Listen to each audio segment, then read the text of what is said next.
कुछ ही दिनों पहले आरबीआई के द्वारा पेटीएम पेमेंट बैंक और उससे जुड़ी हुई जो भी सर्विसेज हैं उस पर रोक लगाई गई थी।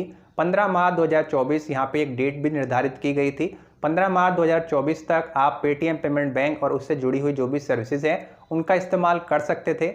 अब क्योंकि 15 मार्च 2024 की डेट भी निकल चुकी है, तो ऐसे में आप में से काफ़ी सारे लोगों के मन में डाउट हैं कि कौन कौन सी सर्विसेज हम 15 मार्च 2024 के बाद में इस्तेमाल कर सकते हैं और किन किन सर्विसेज को पूरी तरीके से यहाँ पे बंद कर दिया गया है पेटीएम के अंदर। आज की इस वीडियो में मैं आपको दो चीज़ें बताने वाला हूँ। पहला, एनपीसीआई की तरफ से एक अपडेट जारी किया गया है पेटीएम के यूपीआई को लेकर के, इसके बारे में आपको इन्फॉर्मेशन दूंगा। दूसरी चीज़, आपको आरबीआई की वेबसाइट पर ले जा करके क्वेश्चन आंसर के माध्यम से बताने की कोशिश करूंगा कि कौन कौन सी सर्विसेज हैं जिसे आप 15 मार्च 2024 के बाद में पेटीएम के अंदर यूज़ कर पाएंगे और किन किन सर्विसेज को अब आप इस्तेमाल नहीं कर पाएंगे। तो चलिए बिना देर किए इस वीडियो को स्टार्ट कर लेते हैं। बट वीडियो में आगे बढ़ने से पहले चैनल को सब्सक्राइब करें और नोटिफिकेशन बेल आइकन को ऑल पे दबाकर जरूर सेट कर लें, ताकि इसी तरीके की यूजफुल वीडियोस जब भी अपलोड हो तो उसके नोटिफिकेशन सबसे पहले आप तक पहुंच पाएँ। तो चलिए शुरू करते हैं। तो सबसे पहले यहाँ पे मैं आपको पेटीएम के यूपीआई को लेकर के जो नया अपडेट जारी किया गया है उसके बारे में इन्फॉर्मेशन दे देता हूँ। आप में से काफ़ी सारे लोग पेटीएम के यूपीआई का इस्तेमाल करते होंगे। उसके बाद में मैं आपको क्वेश्चन आंसर के माध्यम से ये बताने की कोशिश करूँगा कि क्या क्या सर्विसेज हैं जिन्हें आप 15 मार्च 2024 के बाद में इस्तेमाल कर सकते हैं पेटीएम के अंदर, और किन किन सर्विसेज को अब आप इस्तेमाल नहीं कर पाएंगे। एनपीसीआई की तरफ से यानी national payment corporation of India की तरफ से 14 मार्च 2024 को एक नोटिफिकेशन जारी किया गया था पेटीएम के यूपीआई को लेकर के। यहाँ पे 4 नए बैंक ऐड कर दिए गए हैं ताकि आप अपने पेटीएम के यूपीआई को इस्तेमाल कर सकें। ये 4 बैंक कौन कौन से हैं? Axis bank, HDFC bank, state bank of India और येस बैंक। ये 4 बैंक यहाँ पे ऐड किए गए हैं ताकि आप अपनी जो पेटीएम की यूपीआई आईडी है, यूपीआई हैंडल है, उसका इस्तेमाल कर सकें। आप में से काफ़ी सारे लोग होंगे जो पेटीएम की यूपीआई आईडी का इस्तेमाल करते होंगे। तो अगर आपकी UPI ID Paytm payment bank के साथ में बनी हुई है तो वहां से आपको उसे रिमूव करना होगा, क्योंकि आरबीआई ने पेटीएम पेमेंट बैंक पे रोक लगा रखी है और उससे जुड़ी हुई सर्विसेज पर रोक लगा रखी है। तो सीधा सीधा इफेक्ट आपकी यूपीआई आईडी पे भी पड़ेगा। यहाँ पे इस अपडेट में तो ये चीज़ बताई गई है कि अगर आपकी यूपीआई आईडी @पेटीएम करके इस तरीके से बनी हुई है तो इस हैंडल को रिडायरेक्ट कर दिया जाएगा येस बैंक के अंदर। अगर आपकी जो यूपीआई आईडी है @पेटीएम करके रहेगी, यानी पेटीएम पेमेंट बैंक के साथ में ही अटैच रहेगी, तो आप ट्रांजैक्शन के लिए, लेन देन के लिए उसका इस्तेमाल नहीं कर पाएंगे, क्योंकि आरबीआई के द्वारा पेटीएम पेमेंट बैंक और उससे जुड़ी हुई जो भी सर्विसेज हैं उस पर रोक लगा रखी है। 15 मार्च 2024 के बाद से ये रोक चालू हो चुकी है। तो ऐसे में आपको ध्यान रखना है कि आपको अपने यूपीआई को यहाँ पे चेंज कर लेना है। अपने यूपीआई को आपको पेटीएम पेमेंट बैंक से हटा करके किसी भी थर्ड पार्टी बैंक के साथ में अटैच कर लेना है, लिंक कर लेना है। चलिए अब बात कर लेते हैं कौन कौन सी सर्विसेज ऐसी हैं जिन्हें आप 15 मार्च 2024 के बाद में पेटीएम के अंदर इस्तेमाल कर सकते हैं और किन किन चीज़ों को आप इस्तेमाल नहीं कर पाएंगे। आरबीआई की वेबसाइट पे क्वेश्चन आंसर के माध्यम से आपके सभी डाउट क्लियर किए गए हैं। आप में से काफ़ी सारे लोग पेटीएम के यूपीआई का इस्तेमाल करते होंगे, वॉलेट का इस्तेमाल करते होंगे, पेटीएम पेमेंट बैंक के अंदर उनका करंट अकाउंट होगा, सेविंग अकाउंट होगा। काफ़ी लोगों की जो लोन की किस्त है, बिजली का बिल है, वो ऑटोमेटिकली पेटीएम पेमेंट बैंक से हर महीने कटता है। उसका क्या होगा? जितने भी आपके डाउट है, या फिर जो दुकानदार हैं अपनी दुकान पे जो क्यूआर कोड उन्होंने लगा रखा है उसका क्या होगा? क्या वो पेमेंट रिसीव कर पाएंगे या फिर नहीं? जितने भी आपके डाउट हैं इस वीडियो में क्लियर होने वाले हैं। देखिए, सबसे पहले तो यहाँ पे जो कैटेगरी आपको दी गई है वो पेटीएम पेमेंट बैंक के अकाउंट से रिलेटेड है। यानी अगर आपका पेटीएम पेमेंट बैंक के अंदर करंट अकाउंट है या फिर सेविंग अकाउंट है तो क्या उसके अंदर जो चीज़ें हैं आप उसको यूज़ कर पाएंगे या फिर नहीं। सबसे पहला क्वेश्चन यहाँ पे दिया गया है कि मेरा बचत या फिर चालू खाता पेटीएम पेमेंट बैंक में है, यानी मेरा जो अकाउंट है वो पेटीएम पेमेंट बैंक के अंदर बना हुआ है, चाहे वो करंट अकाउंट हो या फिर सेविंग अकाउंट हो। क्या मैं 15 मार्च 2024 के बाद भी इस खाते से आहरण यानी पैसे निकालना जारी रख सकता हूं? क्या मैं पेटीएम पेमेंट बैंक द्वारा जारी अपने डेबिट कार्ड का उपयोग जारी रख सकता हूं? तो इसका आंसर है हाँ, आप अपने खाते में उपलब्ध शेष राशि तक धनराशि का उपयोग कर सकते हैं, आहरण कर सकते हैं या फिर अंतरण कर सकते हैं। 15 मार्च 2024 के बाद में भी अगर आपके पेटीएम पेमेंट बैंक के अंदर किसी तरीके का बैलेंस पड़ा हुआ है तो उस बैलेंस का आप इस्तेमाल कर सकते हैं, उसका विड्रॉल कर सकते हैं या फिर उसको ट्रांसफ़र कर सकते हैं। इसके बाद में आपका अगर डेबिट कार्ड बना हुआ है पेटीएम पेमेंट बैंक का तो उसका भी आप इस्तेमाल धनराशि निकालने या फिर अंतरित करने के लिए कर सकते हैं। इस पर भी किसी तरीके की कोई भी रोक टोक नहीं है। अगला क्वेश्चन यहाँ पे दिया गया है, मेरा बचत या फिर चालू खाता पेटीएम पेमेंट बैंक में है, क्या मैं 15 मार्च 2024 के बाद इस खाते में धनराशि जमा या फिर अंतरित कर सकता हूँ? तो यहाँ पे इसका आंसर है नहीं। आप 15 मार्च 2024 के बाद में पेटीएम पेमेंट बैंक का जो आपका अकाउंट है उसमें किसी भी तरीके का डिपॉजिट, क्रेडिट या फिर ऐड मनी नहीं कर सकते सकते हैं। आरबीआई के द्वारा इसमें रोक लगाई गई है। अगर आप सोच रहे हैं कि पेटीएम पेमेंट बैंक के अपने अकाउंट में पैसे जमा कर लें, क्रेडिट कर लें, डिपॉजिट कर लें, तो ये काम आप 15 मार्च 2024 के बाद में नहीं कर पाएंगे। किसी भी तरीके की ऐड मनी, डिपॉजिट, क्रेडिट आप नहीं कर सकते हैं। यहाँ पे आपको एक चीज़ की ज़रूर छूट दी गई है कि अगर आपको कहीं से किसी तरीके का ब्याज मिलना है, कैशबैक मिलना है, रिफंड मिलना है, तो वो आपको मिलता रहेगा, उसमें आपको किसी भी तरीके की दिक्कत नहीं होने वाली है। लेकिन अगर आप खुद से पेटीएम पेमेंट बैंक में किसी भी तरीके की धनराशि जमा करने की सोच रहे हैं तो वो आप 15 मार्च 2024 के बाद में नहीं कर पाएंगे। अगला क्वेश्चन है, मुझे 15 मार्च 2024 के बाद में पेटीएम पेमेंट बैंक के अपने खाते में एक रिफंड प्राप्त होना है, क्या ये रिफंड मेरे खाते में जमा किया जाएगा? जैसे कि मैंने आपको पहले बताया किस तरीके का कैशबैक आना है, स्वीप इन से कोई पैसा आना है या फिर कोई ब्याज आना है, रिफंड आना है, तो वो आप 15 मार्च 2024 के बाद में भी आप प्राप्त कर पाएंगे। उसमें किसी तरीके की दिक्कत आपको नहीं होने वाली है। अगला क्वेश्चन यहाँ पे आपको दिया गया है कि मेरा जो वेतन है यानी जो मेरी सैलरी है वो पेटीएम पेमेंट बैंक के खाते में रिसीव होती है, ऐसे में क्या मैं इस खाते में अपना वेतन प्राप्त करना जारी रख सकता हूं? यानी मान लीजिए आप कहीं से सैलरी ले रहे हैं, कहीं पे आप जॉब करते हैं और आपकी जो सैलरी है वो पेटीएम पेमेंट बैंक के अंदर में आती है, तो क्या आगे आप इस चीज़ को कंटिन्यू रख सकते हैं या फिर नहीं? तो इसका जवाब है नहीं। 15 मार्च 2024 के बाद में आप पेटीएम पेमेंट बैंक के साथ में किसी भी तरीके के, क्योंकि डिपॉजिट नहीं कर सकते, क्रेडिट नहीं कर सकते, ऐड मनी नहीं कर सकते, तो आपकी जो सैलरी है वो कहाँ से पेटीएम पेमेंट बैंक के अंदर आएगी? तो ऐसे में आपको यहाँ पर सलाह दी गई है कि जहाँ से भी आप सैलरी लेते हैं वहां पे अपना बैंक आपको चेंज करना होगा। पेटीएम पेमेंट बैंक वहां से हटा लीजिए और कोई भी अन्य बैंक जहां पे भी आपका अकाउंट हो वो बैंक वहां पे आपको लिंक कर लेना है, अटैच कर लेना है, ताकि जो आपकी सैलरी आपको मिल रही है वो नए खाते में आपको मिलनी शुरू हो जाए। अगला क्वेश्चन यहाँ पे दिया गया है, मुझे सरकार से पेटीएम पेमेंट बैंक के अपने खाते में आधार से जुड़ी सब्सिडी, प्रत्यक्ष लाभ के अंतरण प्राप्त होते हैं, क्या मैं इसे इस खाते में प्राप्त करना जारी रख सकता हूँ? यानी डीबीटी के माध्यम से आपको कोई भी सरकारी बेनिफिट मिलता है आपके पेटीएम पेमेंट बैंक के अंदर, तो क्या आप डीबीटी के माध्यम से जो आपको बेनिफिट मिलता है वो पेटीएम पेमेंट बैंक के अंदर आप कंटिन्यू रिसीव कर सकते हैं 15 मार्च 2024 के बाद में या फिर नहीं? तो इसका जवाब है नहीं, 15 मार्च 2024 के बाद में, क्योंकि पेटीएम पेमेंट बैंक के अंदर किसी भी तरीके का क्रेडिट, डिपॉजिट या फिर ऐड मनी नहीं होगा। तो ऐसे में आपको डीबीटी के माध्यम से जो बेनिफिट मिलता है वो पेटीएम पेमेंट बैंक के अंदर आप रिसीव नहीं कर पाएंगे। ऐसे में आपको करना क्या है, आपको अपने डीबीटी को वहां पे अनलिंक करना होगा पेटीएम पेमेंट बैंक के साथ में, और कोई नया थर्ड पार्टी बैंक अपने डीबीटी के साथ में आपको लिंक कर लेना है। अगला क्वेश्चन यहाँ पे दिया गया है कि मेरा मासिक बिजली का बिल पेटीएम बैंक लिमिटेड के मेरे खाते से स्वचालित रूप से भुगतान किया जाता है, क्या यह जारी रह सकता है? तो देखिए, अगर आपका जो बिजली का बिल है वो पेटीएम पेमेंट बैंक के आपके खाते से ऑटोमेटिकली हर महीने कट जाता है, यानी आपने वहाँ पे ऑटोमेटिकली वहाँ पे वो फैसिलिटी लगा रखी है कि हर महीने आपका बिजली का बिल पेटीएम पेमेंट बैंक से पे हो जाए, तो क्या आगे भी आप इसे कंटिन्यू रख सकते हैं या फिर नहीं? तो देखिए, 15 मार्च 2024 के बाद में जब तक आपके अकाउंट में बैलेंस पड़ा हुआ है, पेटीएम पेमेंट बैंक के अकाउंट में जब तक आपका बैलेंस पड़ा हुआ है तब तक आप बिजली का बिल वहाँ पे ऑटोमेटिकली पे होता रहेगा। लेकिन जब एक बार आपका बैलेंस खत्म हो जाएगा, क्योंकि उसमें आप कोई भी नया बैलेंस अब ऐड नहीं कर सकते हैं, तो जब बैलेंस खत्म हो जाएगा तो आप बिजली का बिल वहाँ पे नहीं कर पाएंगे, ऑटोमेटिकली वो वहाँ पे नहीं कट पाएगा। तो जब तक बैलेंस है तब तक तो आपका बिजली का बिल पहले की तरह कंटिन्यू कटता रहेगा हर महीने, लेकिन उसके बाद में वहाँ पे आपको बैंक अकाउंट चेंज करना होगा, कोई नया bank account, third party bank वहाँ पे आपको ऐड करना होगा, ताकि बिजली के बिल की जो पेमेंट हर महीने आपकी कटती है वो नए बैंक से कटनी शुरू हो जाए। अगला क्वेश्चन यहाँ पे दिया गया है कि मेरी मासिक ओटीटी सदस्यता का भुगतान पेटीएम पेमेंट बैंक के मेरे खाते से यूपीआई के माध्यम से स्वचालित रूप से किया जाता है, क्या यह जारी रह सकता है? तो देखिए, इसका भी जवाब वही है, पेटीएम पेमेंट बैंक के अंदर जब तक आपका बैलेंस है आप अपने बैलेंस का इस्तेमाल कर सकते हैं। अगर आपने ओटीटी की मेंबरशिप ले रखी है, हर महीने उसकी जो पेमेंट है आपके पेटीएम पेमेंट बैंक से कटती है, तो जब तक बैलेंस है तब तक वो कटती रहेगी, लेकिन जब बैलेंस खत्म हो जाएगा तो उसके बाद में आप बैलेंस वहाँ पे ऐड तो नहीं कर सकते हैं, तो वहाँ पे आपको अपना बैंक चेंज करना होगा, ताकि जो ओटीटी की मेंबरशिप आपने ले रखी है वो नया वाला बैंक जो आप ऐड करेंगे थर्ड पार्टी बैंक, वहाँ से कटनी शुरू हो जाए। अगला क्वेश्चन काफ़ी ज़्यादा इंपॉर्टेंट है, और ये क्वेश्चन ये है कि मेरे ऋण की किस्त ईएमआई का भुगतान पेटीएम पेमेंट बैंक के मेरे खाते के माध्यम से स्वचालित रूप से किया जाता है, क्या यह जारी रह सकता है? यानी अगर आपकी कहीं पे आपने लोन ले रखा है और उसकी जो आपकी किस्त है यानी जो ईएमआई उसकी कटती है वो पेटीएम पेमेंट बैंक से हर महीने ऑटोमेटिकली कट जाती है। वहाँ पे अपना पेटीएम पेमेंट बैंक आपने अटैच कर रखा है और वहाँ से आपकी जो किस्त है वो हर महीने कटती है, तो क्या आगे आप इसे कंटिन्यू रख सकते हैं? तो देखिए इसका आंसर भी वही है कि अगर वहाँ पे अपने ऑटो डेबिट लगा रखा है तो हर महीने आपकी जो किस्त है वो तब तक कटती रहेगी जब तक आपका जो बैलेंस है वो ख़त्म नहीं हो जाता।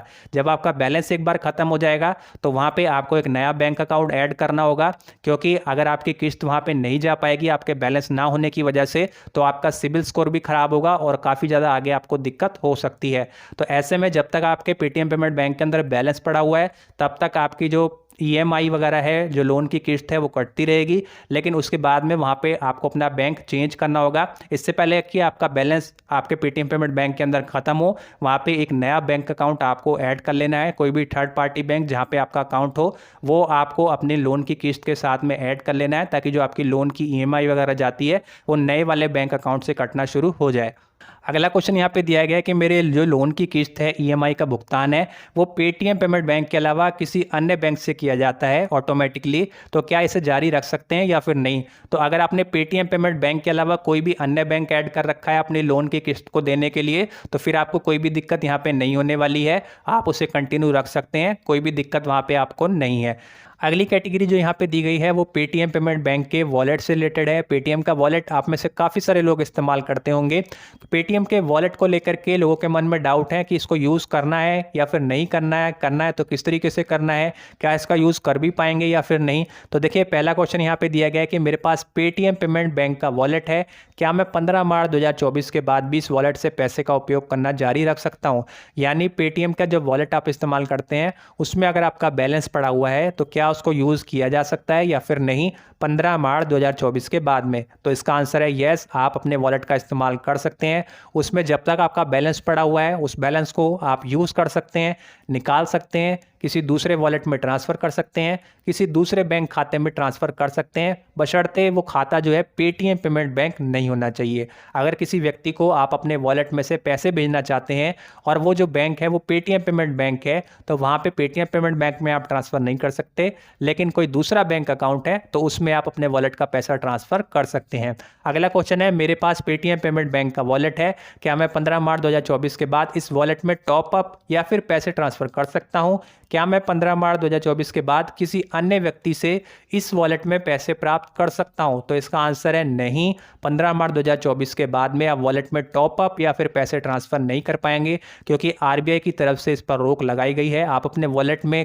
क्रेडिट, डिपॉजिट, ऐड मनी ये नहीं कर सकते हैं, कोई भी नया पैसा आप अपने वॉलेट में जमा नहीं कर सकते हैं। हाँ, किसी तरीके का आपको कैशबैक मिलना है, रिफंड मिलना है, इंटरेस्ट मिलना है तो वो आपको मिलता रहेगा आपके वॉलेट के अंदर, उसमें किसी भी तरीके की दिक्कत नहीं होने वाली है। साथ ही साथ यहाँ पे मैं आपको ये भी क्लियर कर देता हूँ कि अगर कोई व्यक्ति आपको पेटीएम पेमेंट बैंक के आपका जो वॉलेट है उसमें पैसा भेजना चाहता है तो क्या वो भेज पाएगा या फिर नहीं? तो देखिए अगर कोई व्यक्ति आपको पेटीएम पेमेंट बैंक के वॉलेट के अंदर पैसा भेजना चाहता है तो वो पैसा आपको रिसीव नहीं हो पाएगा, क्योंकि पेटीएम पेमेंट बैंक का जो वॉलेट है उसमें किसी भी तरीके का क्रेडिट, डिपॉजिट या फिर ऐड मनी ही नहीं होगा। तो जो पैसा आपको अन्य व्यक्ति के द्वारा आपके वॉलेट में भेजा जाएगा वो आपको रिसीव ही नहीं हो पाएगा, वो वापस उसको रिफंड हो जाएगा।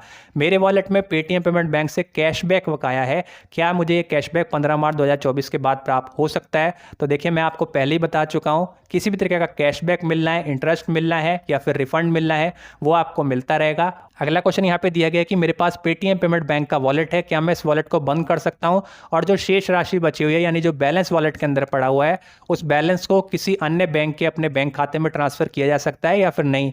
तो इसका आंसर है हाँ, आप अपने वॉलेट को बंद करने और पूर्ण केवाईसी वॉलेट के मामले में शेष राशि को किसी अन्य बैंक खाते में रखे गए खाते में ट्रांसफर करने के लिए पेटीएम पेमेंट बैंक से संपर्क करें या इसके बैंकिंग ऐप का उपयोग करें।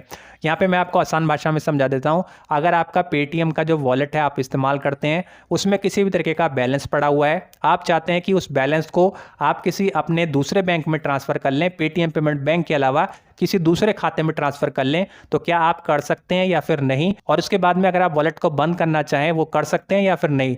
तो देखिए, आप अपने बैलेंस को, वॉलेट के बैलेंस को अगर ट्रांसफ़र करना चाहें किसी दूसरे बैंक में, तो आप कर सकते हैं, कोई भी दिक्कत आपको नहीं होगी।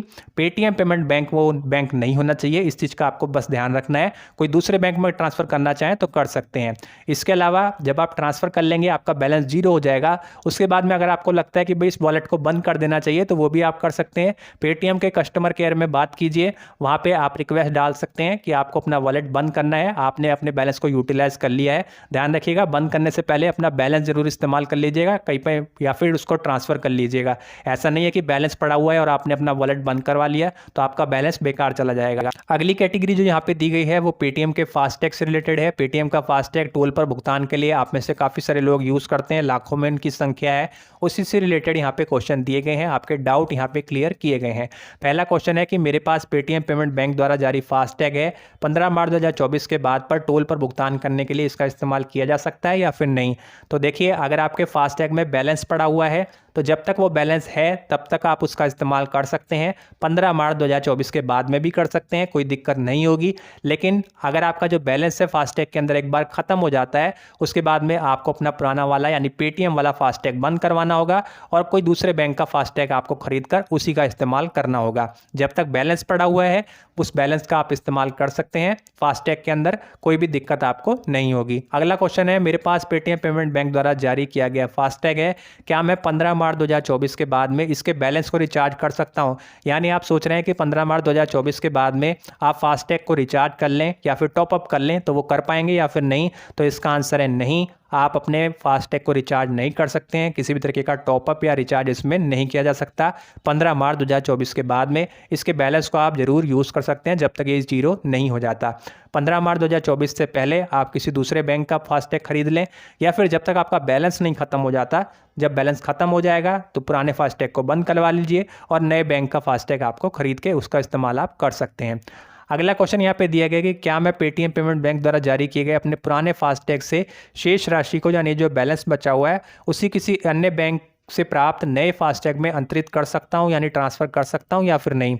मान लीजिए आपके पास में पेटीएम पेमेंट बैंक का फास्टैग है और आपने नए बैंक का फास्टैग भी खरीद लिया है, तो आप चाहते हैं कि आपका जो पेटीएम का फास्टैग है उसके अंदर जो भी बैलेंस पड़ा हुआ है उसे आप अपने नए वाले फास्टैग में ट्रांसफ़र कर लें, तो क्या ऐसा किया जा सकता है या फिर नहीं? तो इसका आंसर है नहीं। फास्टैग में बैलेंस ट्रांसफ़र की फैसिलिटी नहीं है, तो आप अपने बैलेंस को ट्रांसफ़र नहीं कर सकते हैं। आपको करना क्या है, आपके पेटीएम का जो फास्टैग आप इस्तेमाल करते हैं उसको, उसमें जो भी बैलेंस पड़ा हुआ है उसको इस्तेमाल कर लीजिए, और जब वो बैलेंस ज़ीरो हो जाएगा तो अपने पुराने फास्टैग को आपको बंद करवा लेना है और जो नया वाला फास्टैग है उसको आप यूज़ कर सकते हैं। अगली कैटेगरी जो यहाँ पे आपको दी गई है वो पेटीएम पेमेंट बैंक द्वारा जारी किए गए जो एनसीएमसी कार्ड होता है, यानी नेशनल कॉमन मोबिलिटी कार्ड होता है, उससे रिलेटेड है।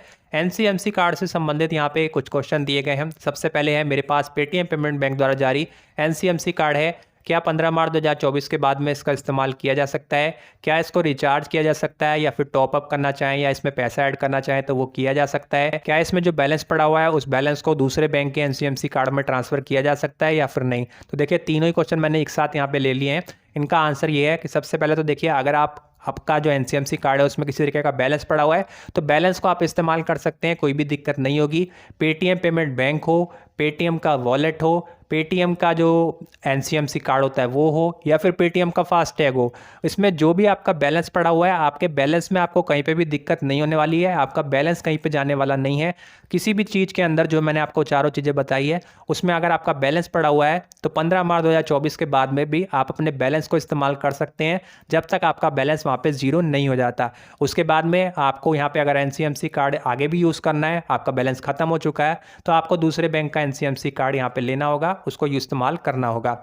दूसरा जो क्वेश्चन यहाँ पे दिया गया था कि क्या रिचार्ज कर सकते हैं या फिर नहीं कर सकते, तो एनसीएमसी कार्ड में आप किसी तरीके का credit, deposit, add money, recharge, top up नहीं कर सकते हैं। कोई भी नया पैसा इसमें आप ऐड नहीं कर पाएंगे। जब तक बैलेंस पड़ा हुआ है उसको आप इस्तेमाल कर सकते हैं 15 मार्च 2024 के बाद में भी। किस पे बैलेंस को आप ट्रांसफ़र करना चाहें दूसरे बैंक के एनसीएमसी कार्ड में तो वो कर सकते हैं, या फिर नहीं तो वो भी आप नहीं कर सकते हैं, क्योंकि ये फैसिलिटी आपको दी नहीं गई है। आप बैलेंस को यूटिलाइज़ कर लीजिए, जब बैलेंस आपका जीरो हो जाएगा उसके बाद में आगे आप अपने एनसीएमसी कार्ड का इस्तेमाल नहीं कर पाएंगे, आपको दूसरे बैंक का एनसीएमसी कार्ड यूज़ करना होगा। अगली जो कैटेगरी यहाँ पे दी गई है वो उन दुकानदारों के लिए है, व्यापारियों के लिए है जो पेटीएम के क्यूआर कोड का उपयोग करके, पेटीएम के साउंड बॉक्स का इस्तेमाल करके या पेटीएम की जो पॉज मशीन होती है उसका इस्तेमाल करके पेमेंट रिसीव करते हैं, ग्राहकों से पेमेंट रिसीव करते हैं। अगर आप एक दुकानदार हैं तो आपको ये चीज़ यहाँ पे समझनी होगी। देखिए यहाँ पे आपके मन में डाउट होगा कि क्या 15 मार्च 2024 के बाद में हम पेमेंट रिसीव कर पाएंगे या फिर नहीं। अगर रिसीव कर पाएंगे तो उसका सही तरीका क्या है।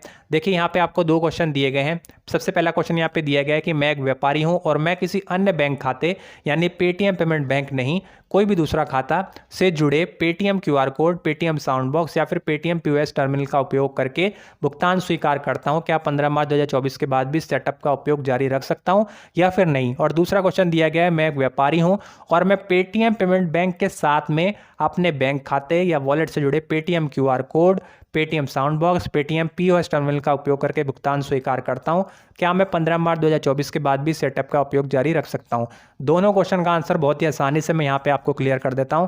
देखिए अगर आप एक दुकानदार हैं, आपने अपनी शॉप के ऊपर पेटीएम का क्यूआर कोड लगा रखा है, पेटीएम का साउंड बॉक्स लगा रखा है या फिर पेटीएम की पीओएस टर्मिनल आपने मशीन लगा रखी है, उसके थ्रू आप पेमेंट रिसीव करते हैं और जो आपकी पेमेंट रिसीव होती है वो पेटीएम पेमेंट बैंक के अंदर में आपको रिसीव होती है, तो ऐसे में आप उसे रिसीव नहीं कर पाएंगे क्योंकि पेटीएम पेमेंट बैंक में 15 मार्च 2024 के बाद में किसी भी तरीके का क्रेडिट, डिपॉजिट या ऐड मनी नहीं होगा। और जब डिपॉजिट ही नहीं होगा, ऐड मनी ही नहीं होगा, तो आपको पेमेंट कहाँ से रिसीव होगी। तो अगर आपकी जो पेमेंट है वो पेटीएम पेमेंट बैंक के अंदर आपको रिसीव होती है, चाहे वो क्यूआर कोड के माध्यम से आपको रिसीव हो रही है, साउंड बॉक्स के माध्यम से आपको रिसीव हो रही है या फिर पेटीएम पीओएस टर्मिनल के माध्यम से आपको रिसीव हो रही है, वो जो पेमेंट है पेटीएम पेमेंट बैंक के अंदर में जा रही है, तो वहाँ पे आपको रिसीव नहीं हो पाएगी। आपको अपना बैंक वहाँ पे बदलना होगा, कोई भी थर्ड पार्टी बैंक वहाँ पे आपको लिंक करना होगा, उसके बाद में आप पेमेंट रिसीव कर सकते हैं और यही सही तरीका है। थर्ड पार्टी बैंक वहाँ पे आपको ऐड करना होगा।